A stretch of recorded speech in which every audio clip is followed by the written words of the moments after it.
Welcome to week two of our Drag Race Down Under season four exit interviews. Episode three and our second queen has unfortunately been eliminated in this week's episode with the very exciting and very refreshing Snatch Game, or Help, I'm a Celebrity Impersonator, Snatch Me Out of Here, which saw Karna Ford be booted from the competition. Karna, welcome, welcome, welcome.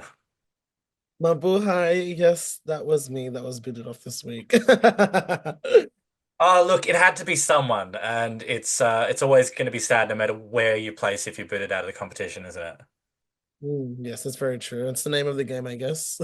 It is, it is. And then even worse when you've got to come and relive it and do your exit interviews after it happened all that time ago. Um, Yeah. but I mean, let's dwell on the good things. First of all, you got onto Drag Race Down Under. I mean, that is fantastic. What was that like when you got the call?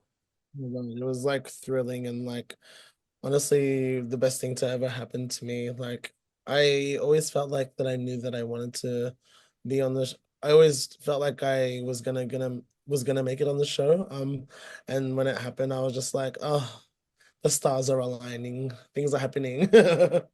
Yeah. They certainly have, and the world got to meet you. But I mean, just looking at sort of wall of achievements there as well. Kana obviously has a career outside of Drag Race as well. Tell me about some of those achievements you've made before you even hit on the show.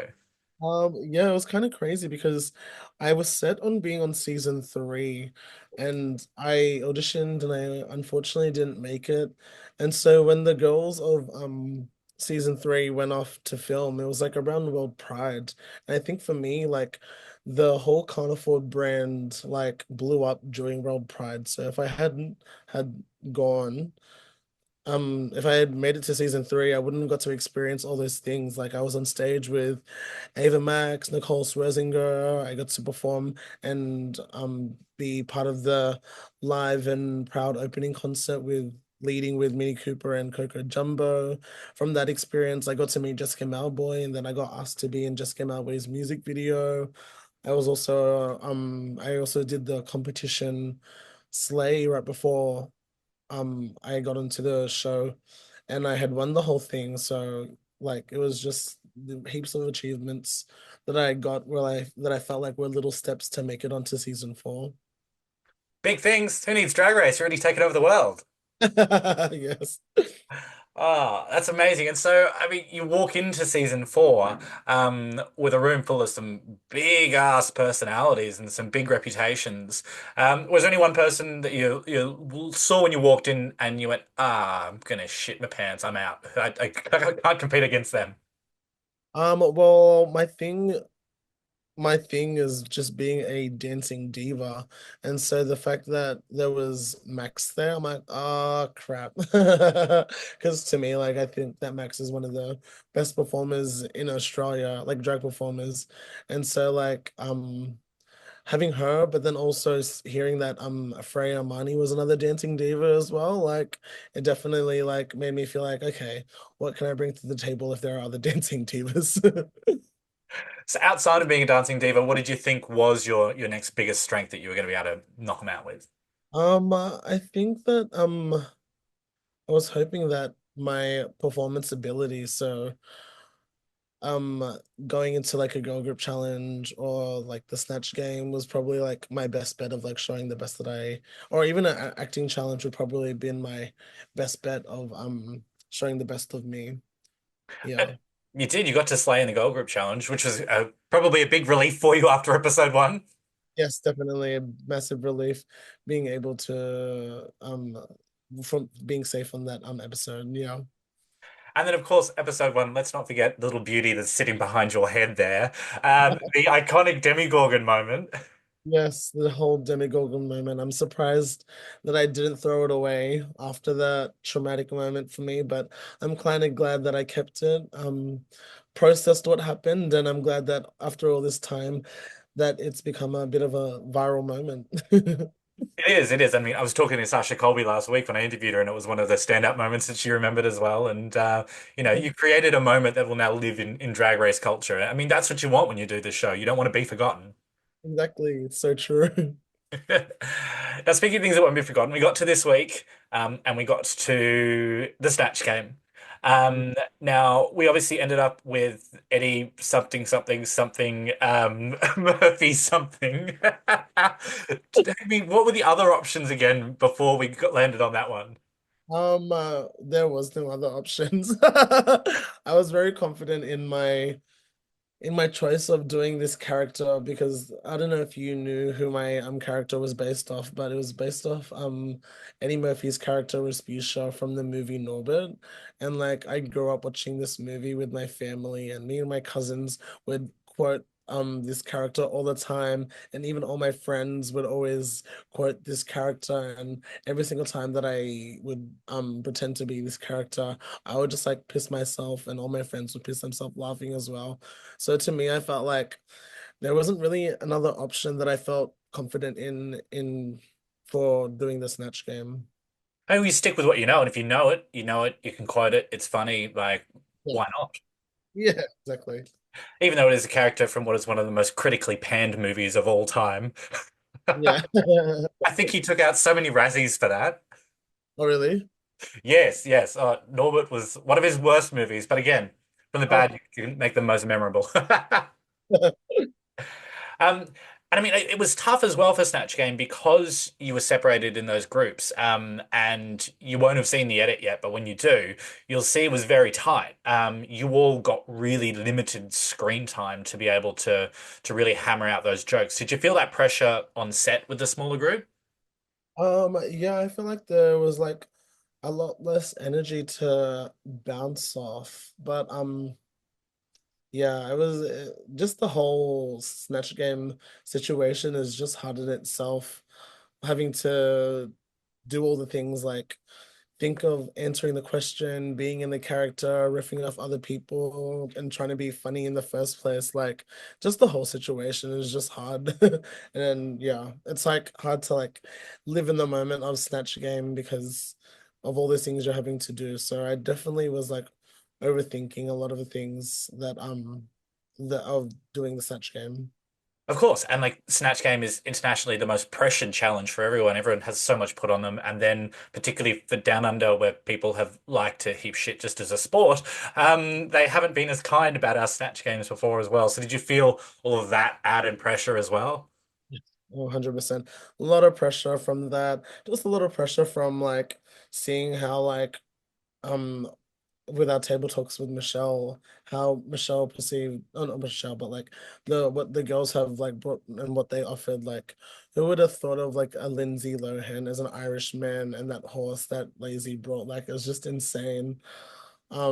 Yeah, it was just like after like seeing all that, you definitely, or for me personally, like I got in my head. So it was like my own fault for getting in my head. I should have just like focused on myself. But yeah. So it happens in the competition. But I mean, I must say, if Lazy Susan had gone on either of her other two choices, I think you all would have been fucked. They seemed hysterical, and she went with Lindsay instead. Yeah, literally. Yeah. The Lindsay was good, but I think yeah, that file up would have been something else. But I mean, again, you it's obviously going to be hard because you know you landed in the bottom, but it was arguably a successful Snatch Game, and you got to be part of that, which has got to be a good takeaway. Yeah. I'm very happy to be part of not only this successful Snatch Game, but to be part of a very incredible season. Like there's no other season that I would have rather be part of than this one.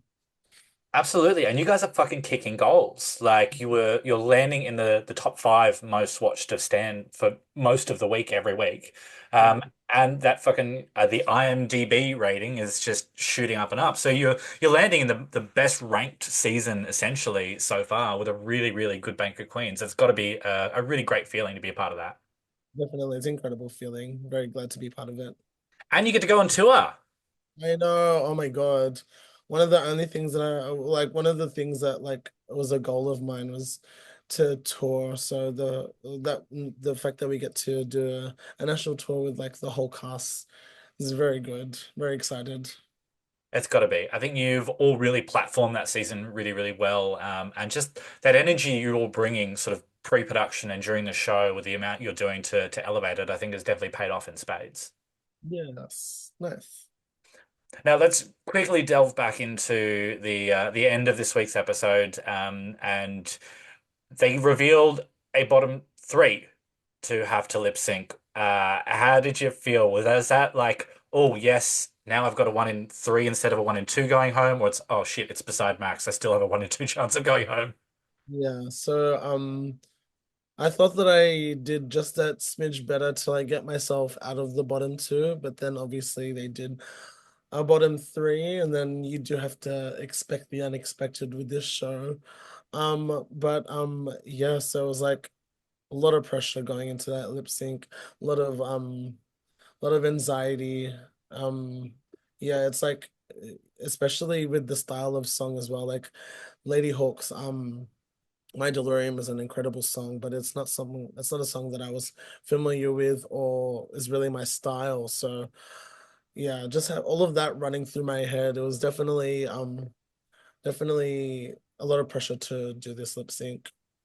That was the one thing that stuck out for me. I was like, great song, but really sucks for all three of you because I think you all had some really good dancing prowess, and yeah, I don't think that song was what any of you deserved to have to lip sync to save yourselves. Yeah. But at the end of the day, the decision had to be made. Did you think that it was going to be you, or did you think you Um, had a good chance? I I didn't think it was gonna be me, but I told myself if I told my well, I think that Max is one of the most incredible performers in like drag performers in Australia. So I told myself if I was ever to be sent home, it would be in a lip sync with Max. And so Max was in the lip sync, so I accept my defeat. That's all you can Um, do. Um, yeah. So before we wrap up, I suppose, what was your proudest moment on the show? Because you had some really good stuff to be proud of. What was your shining moment? Um, like I think I would say that my most, as much as a traumatic moment it was in the moment, I would say that I'm proud that the Demigorgon lip sync happened. Like I feel like I got to show the song Rush has a bit of sentimental value to me, and as well as the Demigorgon. So to be able to perform that song in that costume on like national TV, like I felt like it was a moment that I'm glad that got to be shared, and I'm very proud of. Fantastic. And you should be. You did an amazing job, and it was an absolute pleasure to watch you. Can you tell me, is there anything else aside from your glorious national tour, anything else on the cards for Karna Ford anytime soon? I am working on a very, very early days, but I am working on a bit of a small YouTube series which is coming out. Won't share too much about it, but I'm in the works of it. I don't have anything else planned, but I'm hoping that with the drag race under my belt, I get to do a lot of more international touring. So hopefully this leads to that. Definitely want to hit the Asian market, maybe go back to the motherland, the Philippines, and meet all the Filipino queens there. Maybe even other countries like Thailand, Singapore, all those countries. Yeah. The world is your oyster. Well, Yeah. I certainly hope you all the success, and everybody out there, make sure you follow Karna Ford on the socials and like and subscribe to the YouTube channel to catch our next Eliminated Queen next week here. Thank you so much for joining us, Karna Ford. It's been an absolute pleasure. Thank you for having me. It's been a pleasure talking to you too. Take care, and until next time, we'll see you next week for our third exit interview of Drag Race Down Under Season 4.